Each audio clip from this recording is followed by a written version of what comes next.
صلی اللہ علی محمد صلی اللہ علیہ وسلم. اللهم صل على محمد النبي الأمي وعلى آله وسلم تسليما. اعوذ باللہ من الشیطان الرجیم. بسم اللہ الرحمن الرحیم والصلاة والسلام علی رسولہ الکریم. آج ہم بخاری شریف کی حدیث نمبر 18 اور باب الایمان کی حدیث نمبر 11 کا مطالعہ. یہ حدیث بیان کرتے ہیں حضرت عبادہ بن صامت رضی اللہ تعالیٰ عنہ. یہ بدری صحابی تھے اور بیعت عقبہ اولیٰ جو ہوئی تھی، یعنی جب 12 افراد نے آ کے لیلۃ العقبہ میں نبی کریم صلی اللہ علیہ وسلم سے بیعت کی تھی چھپ چھپا کے حج کے موقع پہ، تو اس وقت جو انہوں نے بیعت کی تھی نبی کریم صلی اللہ علیہ وسلم سے، اس کا تذکرہ اس حدیث کے اندر کیا جا رہا ہے. حضرت عبادہ بن صامت فرماتے ہیں کہ ان رسول اللہ صلی اللہ علیہ وسلم قال وحولہ اصحابۃ من اصحابہ، کہ نبی کریم صلی اللہ علیہ وسلم نے اس وقت جب کہ آپ کے گرد صحابہ کی ایک جماعت بیٹھی ہوئی تھی، فرمایا بایعونی علی اللہ تشرکوا باللہ شیئا، مجھ سے بیعت کرو کہ اللہ کے ساتھ کسی کو شریک نہ کرو گے. ولا تسرقوا ولا تزنوا ولا تقتلوا اولادکم، اور تم چوری نہ کرو گے، زنا نہ کرو گے، اور اپنی اولاد کو قتل نہ کرو گے. ولا تأتوا ببہتان تفترونہ بین ایدیکم وارجلکم ولا تعصوا فی معروف، اور تم اپنے ہاتھ اور پاؤں کے آگے کوئی بہتان نہیں باندھو گے اور کسی بھی اچھی بات میں نافرمانی نہ کرو گے، یعنی اللہ اور اس کے رسول صلی اللہ علیہ وسلم کی نافرمانی نہیں کرو گے. فمن وفا منکم فاجرہ علی اللہ، جو کوئی اس عہد کو وفا کرے گا تو اس کا اجر اللہ کے پاس ہوگا. ومن اصاب من ذالک، اور جو کوئی اس عہد کو پورا کرے گا تو اس کا ثواب اللہ کے ذمہ ہوگا. اور جو کوئی ان بری باتوں میں سے کسی کا ارتکاب کرے گا، جو ومن اصاب من ذالک شیئا فعوقب فی الدنیا، تو اس کے لیے، اور اگر اسے دنیا میں اس میں سزا دے دی گئی فہو کفارۃ اللہ، تو اس کے لیے کفارہ ہوگی.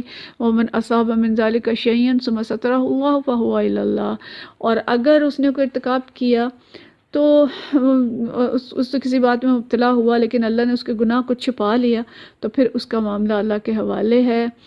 انشاء عفاہ و انشاء عاقبہ، اگر وہ چاہے گا تو اس کو معاف کر دے گا، اگر چاہے گا تو اس کو سزا دے گا. فبایعناہ علی ذالک، اور ہم نے اس پر آپ صلی اللہ علیہ وسلم سے بیعت کی. بالکل ابتدائی دور تھا نبی کریم صلی اللہ علیہ وسلم کی دعوت کا، اور ابتدائی اتنا بھی، یعنی جب مکہ شریف میں مخالفت بہت شروع ہو گئی تھی اور نبی کریم صلی اللہ علیہ وسلم اور صحابہ کرام کو بہت ستایا جا رہا تھا، تو اس وقت چھپ چھپا کے بیعت ہوتی تھی. اور اسی وقت مدینہ شریف سے کچھ لوگ آئے جنہوں نے یہ بیعت کی. اس کو بیعت عقبہ اولیٰ کا نام دیا گیا، اور اس بیعت کو زنانہ بیعت بھی کہتے ہیں، کیونکہ یہ وہ چیزیں ہیں جن کا عہد سورہ ممتحنہ میں لیا جاتا تھا خواتین سے، جس کا ذکر اللہ تعالیٰ نے کیا کہ جب خواتین آپ کے بیعت کے لیے آئیں تو آپ ان سے ان چیزوں پہ بیعت لیں. سب بیعت عقبہ ثانیہ کے بارے میں ہم نے سابقہ درس میں دیکھا تھا کہ جہاں جانیں قربان کرنے اور ساتھ ساتھ جینے اور مرنے کا عہد ہوا تھا، اور انصار کے مناقب اور ان سے محبت کی فضیلت بھی ہم نے دیکھی تھی. اور اس بات کو یاد رکھیں کہ ہمارے زیر مطالعہ باب الایمان ہے. تمام حدیث کی تشریح اس وقت ہم اسی کے ضمن میں کر رہے ہیں، اور اس حدیث کی تشریح بھی ہم اسی میں دیکھیں گے. اس حدیث میں بیان ہونے والے متفرق امور کی تشریح اپنے اپنے مقام پر ہوگی، لیکن اس وقت ہم ایک آن دی ہول ایک چیز دیکھیں گے کہ باب الایمان میں اس کو لایا گیا ہے تو اس سب کا مطلب کیا ہے. تو بہت عزیز بہنوں، اسلام کا ابتدائی دور تھا، مکی دور تھا، اور ابھی جہاد فرض نہ ہوا تھا، اور دیگر بڑے بڑے معاشرتی احکامات بھی ابھی نہیں آئے تھے. لیکن ابتدا ہی میں نبی کریم صلی اللہ علیہ وسلم جو بیعت لیتے تھے اس کی ایک شکل ہمیں یہاں پہ نظر آتی ہے کہ کس طرح سے بالکل بنیادی چیزیں جو تھیں ان پہ صحابہ کرام سے عہد لیا جاتا تھا. ہم یہ پڑھ چکے ہیں کہ ایمان کی 60 سے کچھ اوپر شاخیں ہیں، اور یہ یوں سمجھیں کہ انہی شاخوں کا بیان جو ہے وہ آگے مختلف احادیث میں ہو رہا ہے.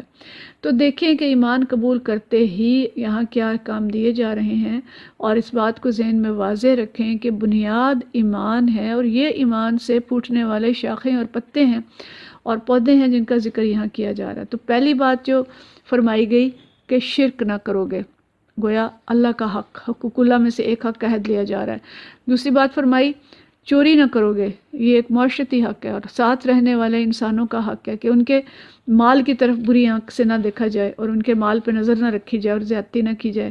پھر فرمایا کہ زنا نہ کرو گے، یعنی خاندان اور معاشرے کی بات آ گئی، خاندان کی پاکیزگی، معاشرے کی پاکیزگی، اور ایک دوسرے کی عزت کی حفاظت، کہ دوسروں کی جان اور مال کے ساتھ عزت بھی جو ہے وہ بھی محترم ہوگی۔ اور اولاد کو قتل نہ کرو گے۔ اولاد کو قتل اس وقت کے معاشرے میں بہت کامن تھا، اور زنا کے بعد بھی قتل اولاد کی نوبت آتی ہے، لیکن وہاں پہ جو تھا وہ بیٹیوں کو زندہ دفن کرنے کی نوبت آتی تھی، اس کو ہم بڑی اچھی طرح سے جانتے ہیں۔ تو اولاد کو قتل نہ کرو گے، یعنی زنا کے بعد بھی قتل اولاد کے بارے میں نہیں سوچنا، اور فیملی پلاننگ کی آڑ میں بچوں کو اور بچیوں کو قتل کرنا، گویا انسانی جان کی حرمت یہاں بیان کی جا رہی ہے۔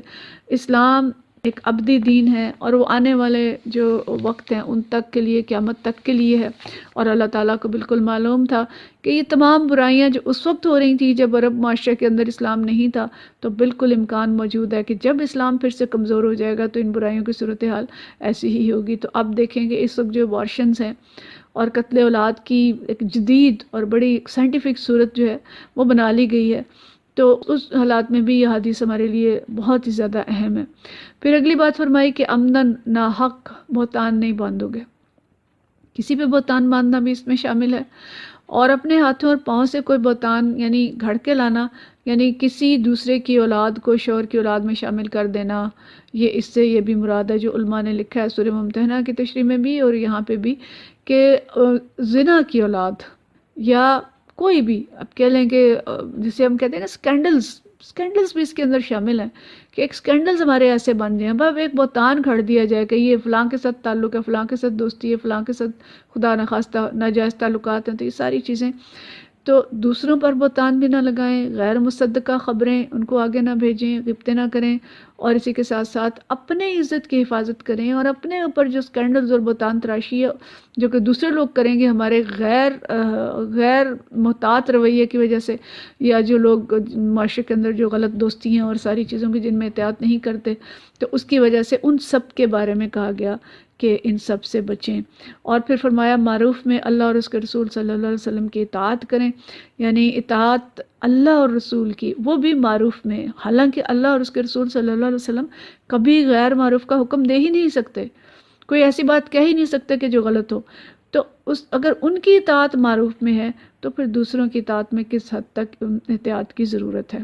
گویا ایمان صرف عقیدے کا نام نہیں ہے، اگر ایمان دل میں ہے تو اس کے لیے یہ سب امور جو ہیں یہ اعمال میں نظر آنے چاہیے، یا یوں ہم جیسے ہم نے پہلے کہا کہیں کہ یہ سب ایمان کی شاخیں ہیں۔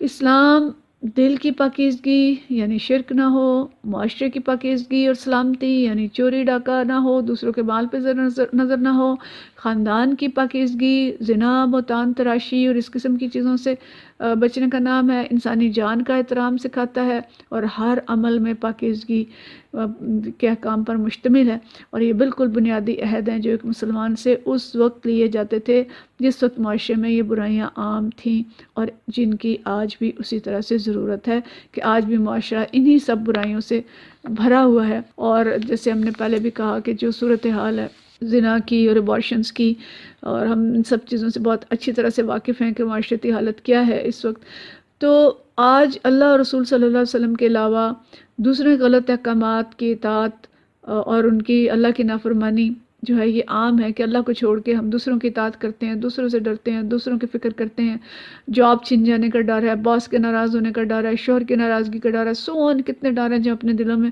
ہم نے بٹھا رکھے ہیں کہ لوگ کیا کہیں گے، لیکن اس بات کی فکر نہیں ہے کہ اللہ اور اس کے رسول صلی اللہ علیہ وسلم کا حکم کیا ہے۔ تو پیاری بہنوں، یہ سب اسباق ہمیں دہرانے اور یاد رکھنے کی ضرورت ہے۔ ایمان بنیاد ہے، اس بات کو یاد رکھیں۔ چور چوری کب کرتا ہے؟ زنا اور قتل اولاد کی نوبت کب آتی ہے؟ جب دل کے اندر ایمان کمزور ہو جاتا ہے، جب اللہ کا خوف اٹھ جاتا ہے۔ یاد رکھیں یہ برائیاں ڈائریکٹ یکدم براہ راست نہیں ہوتی۔ مثلا زنا سے پہلے زنا کی تمہیدیں ہوتی ہیں۔ زنا کی تمہید کیا ہے؟ بے پردگی ہے، مخلوط محفلیں ہیں، بے حیائی ہے، فیس بک اور سوشل میڈیا کی دوستی ہیں، تصویریں بنانا ہے، نظر بازی ہے۔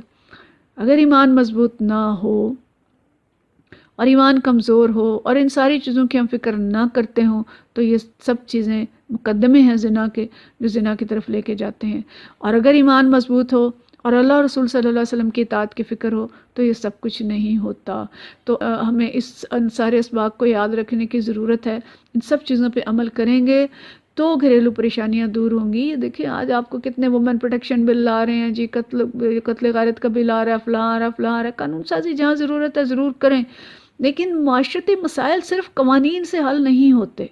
معاشرتی مسائل انسان کو اندر سے بدلنے سے حل ہوتے ہیں، جو کہ اسلام کا کرائٹیریا ہے، اسلام کا طریقہ ہے کہ نبی کریم صلی اللہ علیہ وسلم نے قرآن اور وحی کی مدد سے، اس طاقت سے لوگوں کو اندر سے بدلا. تو اللہ رسول صلی اللہ علیہ وسلم کے احکامات کو اس طرح سے سمجھیں اور ان کی ایسے اطاعت کریں کہ ہم اندر سے بدل جائیں. تو فرمایا کہ جو کوئی اللہ اور رسول اللہ صلی اللہ علیہ وسلم کے فرمان کے مطابق اس عہد کو پورا کرے گا اس کا ثواب اللہ کے ذمہ ہے. اور جو ان بری باتوں کا ارتکاب کرے گا، اگر اسے دنیا میں اسلامی قانون کے تحت سزا دے دی گئی تو یہ سزا اس کے گناہوں کا بدلہ ہو جائے گی. لیکن اگر وہ سزا نہیں دی گئی تو پھر اللہ کا معاملہ ہے کہ وہ کسی کو معاف کرے گا یا اس کو معاف نہیں کرے گا. یعنی دنیا میں اگر گناہ چھپ گیا پردہ ڈال دیا اللہ نے تو معاملہ اللہ پہ ہے کہ وہ معاف کرے گا یا سزا دے گا.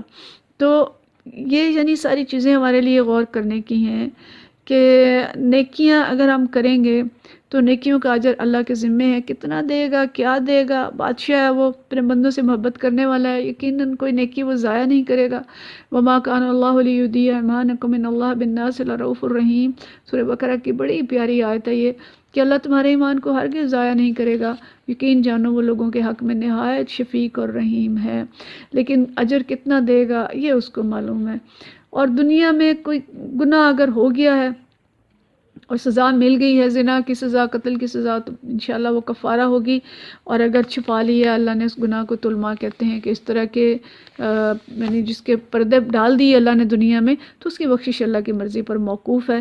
چاہے تو ایمان کی برکت سے اسے معاف کر دے اور چاہے تو اسے گناہوں کی سزا دے کر جنت میں داخل کرے.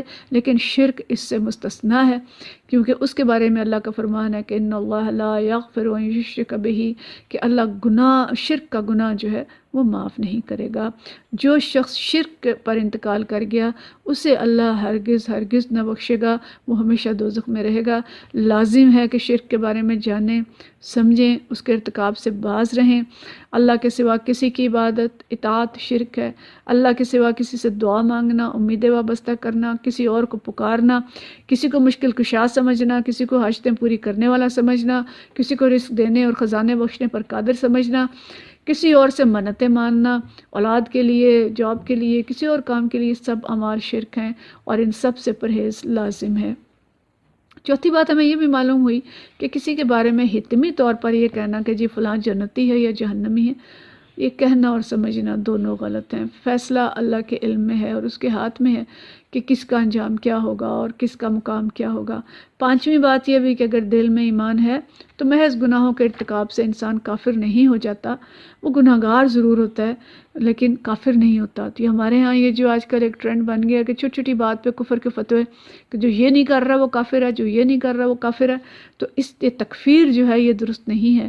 گناہ کتنا بڑا بھی ہو جائے، مومن جو ہے وہ زانی بھی ہو سکتا ہے، مشرک بھی ہو سکتا ہے، ہاں اس کے دل میں ایمان اس وقت کمزور ہوتا ہے، لیکن ہم اس کو یہ نہیں کہہ سکتے کہ وہ کافر ہو گیا. تو توبہ کر لے گا تو اس کی بخشش ہو جائے گی، اور توبہ نہیں کرے گا تو ہم نے معاملہ پڑھ لیا کہ کیا ہوگا. تو اس لیے مسلمانوں کو اس چیز پہ بھی غور کرنے کی ضرورت ہے کہ چھوٹی چھوٹی باتوں پہ تکفیر نہ کریں اور اپنے فرقوں کے اندر، اپنے خول کے اندر بند ہو کے دوسروں کو ہم یہ نہ سمجھیں کہ وہ مسلمان ہی نہیں ہیں. تو یہ بہت ہی جامع حدیث ہے اور بہت گہری باتیں اس کے اندر کی گئی ہیں جن کی تشریح کے لیے کئی گھنٹے مطلوب ہیں. لیکن اسلام اور ایمان کے اس جامع تصور کو ہم یاد رکھیں جو اس حدیث میں دیا گیا ہے. اپنے ایمان اور اسلام کو اس پر پرکھیں اور دیکھیں کہ ہم کتنے مسلمان ہیں، ہم کتنا ایمان رکھتے ہیں، ایمان کے کس درجے پر ہیں اور ہماری کیفیت کیا ہے. میری پیاری بہنوں، زندگی بہت مختصر ہے، زندگی بہت مختصر ہے. ہمارے موبائلوں میں کتنے نمبر ہیں جو پچھلے سال تھے اور اب نہیں ہیں. کتنے خوبصورت چہرے جو خاک میں جا سوئے ہیں، کتنے قریبی رشتہ دار، کتنے عزیز جو چلے گئے اس دنیا سے اپنی نیکیوں کے ساتھ اور اپنے گناہوں کے ساتھ. ہم اس دن کی تیاری کریں جب اللہ سے ملاقات ہوگی ہم اللہ کی ملاقات کا انکار نہیں کر سکتے۔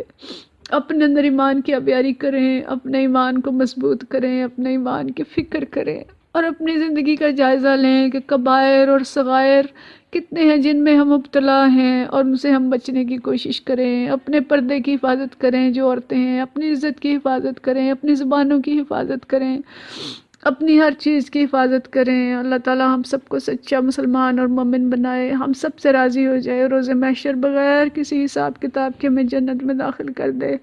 جس سے حساب لیا گیا وہ مارا جائے گا۔ اپنے آپ کو بچائیں آخرت کے عذاب سے، توبہ کریں، سچی توبہ کریں اور اللہ اور رسول صلی اللہ علیہ وسلم کی اطاعت کا عہد کریں۔ اللہ تعالی ہم سب سے راضی ہو جائے اور ہم سب کو بحیثیت مومن اس دنیا سے لے کے جائے اور خاتمہ بالایمان کرے اور زندگی میں ہمیں صحیح اور سچی توبہ کے ساتھ اپنے گناہوں سے بچنے کی اور نیکیوں پہ چلنے کی توفیق عطا فرمائے۔ وآخر دعوانا ان الحمدللہ رب العالمین۔ صلی اللہ علی محمد صلی اللہ علیہ وسلم۔